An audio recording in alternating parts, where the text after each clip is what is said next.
সকাল থেকে নজর আমাদের সুপ্রিম কোর্টে, সেই সুপ্রিম কোর্ট চত্বর থেকে আমার সঙ্গে মৈত্রেয়ী রয়েছেন, আমার সহকর্মী মৈত্রেয়ী। আমরা এতক্ষণে সবাই জেনে গিয়েছি যে সুপ্রিম কোর্ট হাইকোর্টের নির্দেশই বহাল রেখেছে, সেখানে কোনো রকম কোনো হস্তক্ষেপ করার কোনো কারণ নেই বলে জানিয়ে দিয়েছে। এর সঙ্গে দুটো বিষয়ে মাথায় রাখতে হবে আমাদের। প্রথমত, এই 26,000 চাকরিহারা তাদের জন্য কি পড়ে রইল।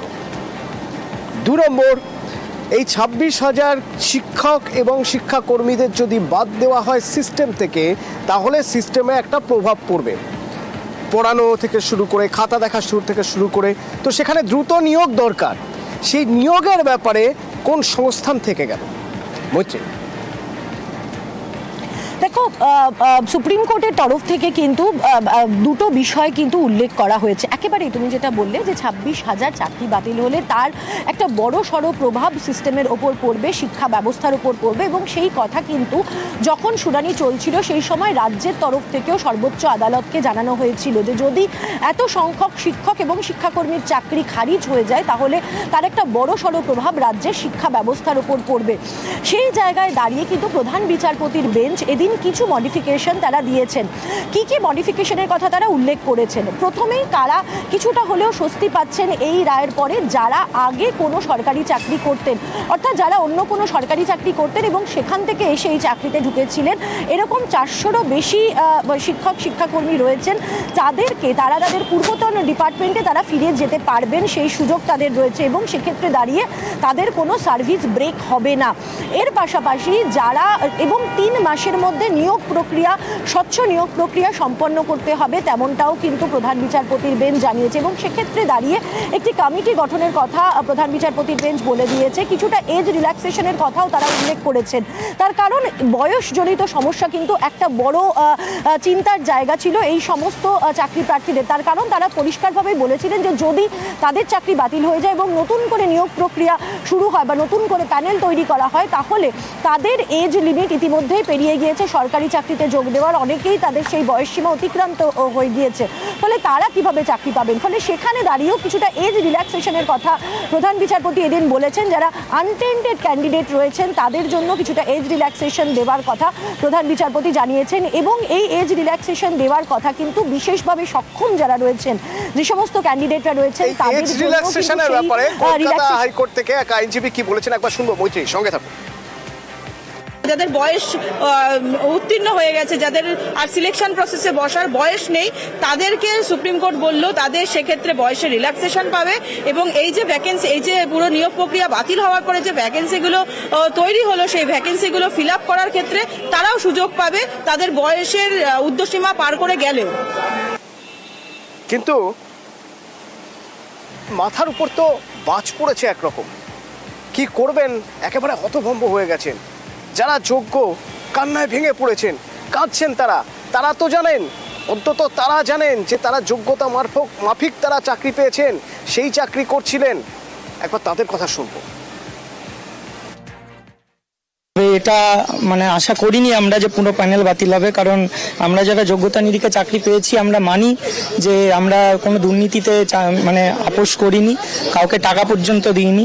এরপরে যদি এরকম হয়ে থাকে এবং হয়েছে, আমরা মানে বৃহত্তরভাবে কিছু করে দেখাবো, আর উপায় তো নেই, আমাদের বৃহত্তর কিছু করতে হবে।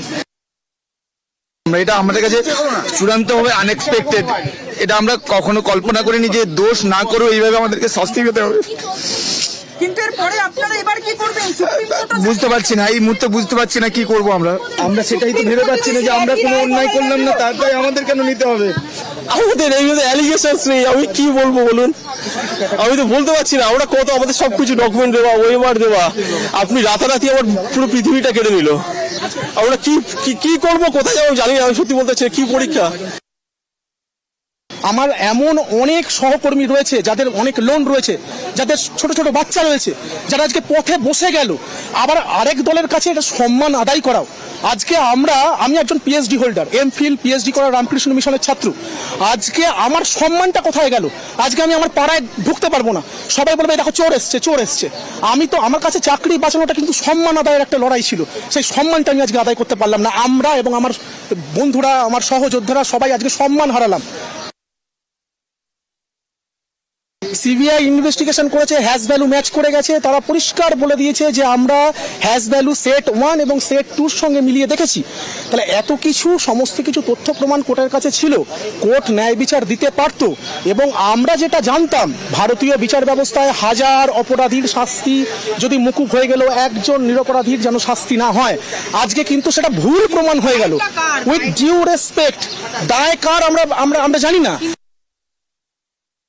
হিয়ারিংটা একদম যেটা শুনেছি স্পষ্টভাবে, সেখানে সিবিআই দর্থহীনভাবে বলেছে যে দুটো সেট অফ ডেটা, একটা ডেটার উপর ভরসা করে কিন্তু কোনো কিছু সাবমিশন সিবিআই করেনি। তারা বলেছে সঞ্জয় বংশালের বাড়ি থেকে আমরা কিছু ওএমআর পেয়েছি, সমস্ত কিছু উদ্ধার করেছি, আর আরেকটা ডিলিট হয়ে গেছিল, সেই ডিলিটেড ভার্সনটাকে আমরা ডেটা রিকভারির মাধ্যমে পেয়েছি। 2 সেট অফ ডেটা আমরা ম্যাচিং করেছি এবং হ্যাশ ভ্যালু ম্যাচ করে গেছে।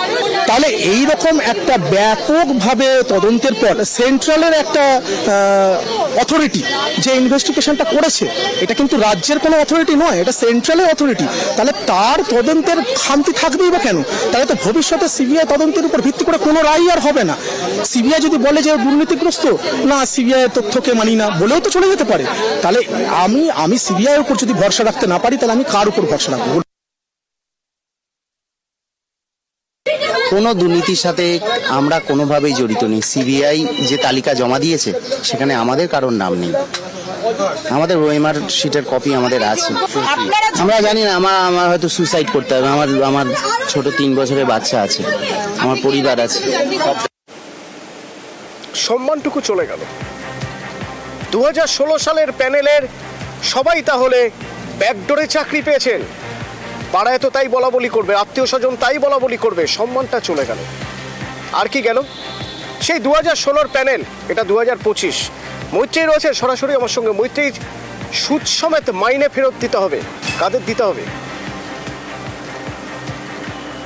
দেখো, মাইনে ফেরত দেওয়ার বিষয়েও কিন্তু কিছুটা হলেও ধোঁয়াশা রয়েছে, তবে মূলত যারা টেন্টেড ক্যান্ডিডেট তাদেরকেই বেতন ফেরত দিতে হবে, তেমনটাই জানাচ্ছেন আইনজীবীরা। এবং তেমনটাই কিন্তু প্রাক্তন প্রধান বিচারপতি ডিওয়াই চন্দ্রচূড়ের বেঞ্চেও যখন বিষয়টি উঠে এসেছিল তখন তিনিও সেই বিষয়ের কথাই উল্লেখ করেছিলেন। ফলে সেই সংখ্যাটা, অর্থাৎ 8,000-এর কিছু বেশি যারা টেন্টেড হিসেবে যারা আইডেন্টিফাইড হয়েছিলেন, সেই সমস্ত যারা আইডেন্টিফাইড টেন্টেড প্রার্থীরা ছিলেন, সেই সমস্ত ক্যান্ডিডেটেরই কিন্তু গত 9 বছর, অর্থাৎ 16 সালের প্যানেল এবং যবে থেকে তারা চাকরি পেয়েছেন সেই চাকরির সময় থেকে এদিন পর্যন্ত 12% সুদের হারে তাদেরকে তাদের বেতন ফেরত দিতে হবে। অন্ততপক্ষে এমনটাই এখনো পর্যন্ত কিন্তু স্পষ্ট হচ্ছে। তবে আরো বিস্তারিত এই বেতন ফেরতের বিষয় আরো সুস্পষ্ট হবে যখন সুপ্রিম কোর্টের আদেশনামা সম্পূর্ণভাবে হাতে এসে পৌঁছাবে। তবে আইনজীবীরা তারা জানাচ্ছেন যারা টেন্টেড ক্যান্ডিডেট হিসেবে চিহ্নিত রয়েছেন তাদেরকেই বেতন ফেরত দিতে হবে। এবং শুধু যে বেতন ফেরত দিতে হবে তাই নয়, সুদ সহ 12% সুদ সহ তাদেরকে বেতন ফেরত দিতে হবে, যে অঙ্কটা কিন্তু যথেষ্টই বেশি। একদিকে চাকরি হারানো এবং তার সঙ্গে সঙ্গে এত বিপুল পরিমাণের টাকা ফেরত দেওয়া, এই সবটাই কিন্তু তাদের ওপর এই মুহূর্তে চাপের হিসাবে তাদের এই টাকা বেতন ফেরত দেওয়ার চাপটা তাদের ওপর এসে পড়লো। তবে টেন্টেডদের ওপর সেই চাপটা পড়ছে কিনা, আনটেন্টেডদের ওপর সেই চাপ পড়বে কিনা, সেই বিষয়টা কিন্তু স্পষ্ট হবে। তবে এখনো পর্যন্ত আইনজীবীরা তারা যেটা জানাচ্ছেন যে আনটেন্টেডদেরকে বেতন ফেরত দেওয়ার বিষয়ের কথা উল্লেখ করা হয়নি, টেন্টেডদেরই বেতন ফেরত দেওয়ার বিষয়টি জানানো হয়েছে এবং তাদেরকে 12% সুদের হারে তাদের বেতন ফেরত দিতে হবে যবে থেকে তারা চাকরি পেয়েছেন তবে থেকে। মৈত্রীর সঙ্গে থাকো। দিল্লি থেকে আইনজীবী কি বলছেন এই যোগ্য অযোগ্য এবং বেতন ফেরত এ প্রসঙ্গে?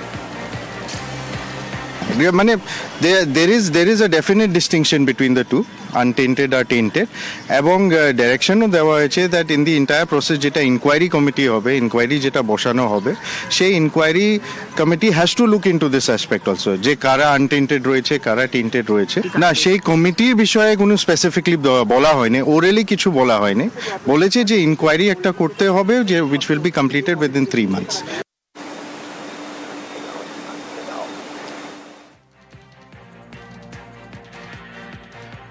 রিভিউ বা কিউরেটিভ পিটিশনের তো অপশন আছে, বাট আমি জাজমেন্টটার যতটুকু সারমর্মটা পড়লাম তাতে আমার মনে হয় না যে সেই জায়গাও মানে -1% চান্সও আছে বলে আমি বলবো না আর কি। আর একটা ব্যাপার দেখলাম যে মাননীয় সুপ্রিম কোর্ট একটা বোধহয় অবজারভেশন দিয়েছেন যে যারা বোনাফিডে মানে যারা অন্যায় না করে চাকরি পেয়েছিলেন তাদেরকেও রিল্যাক্সেশন দিয়ে রাজ্য কনসিডার করতে পারে।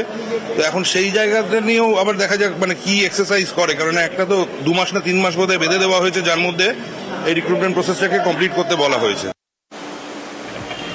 মৈত্রী, আইনজীবীদের সঙ্গে কথা বলে বা আইনজীবীদের কথা শুনে কোথাও একটা সরু সুতোর মতো হলেও একটা আলো দেখতে পাচ্ছি। একটু স্পষ্ট করতে চাইবো বিষয়টা। একটি এনকোয়ারি কমিটি তৈরির কথা বলা হচ্ছে যোগ্য অযোগ্যদের আলাদা করতে।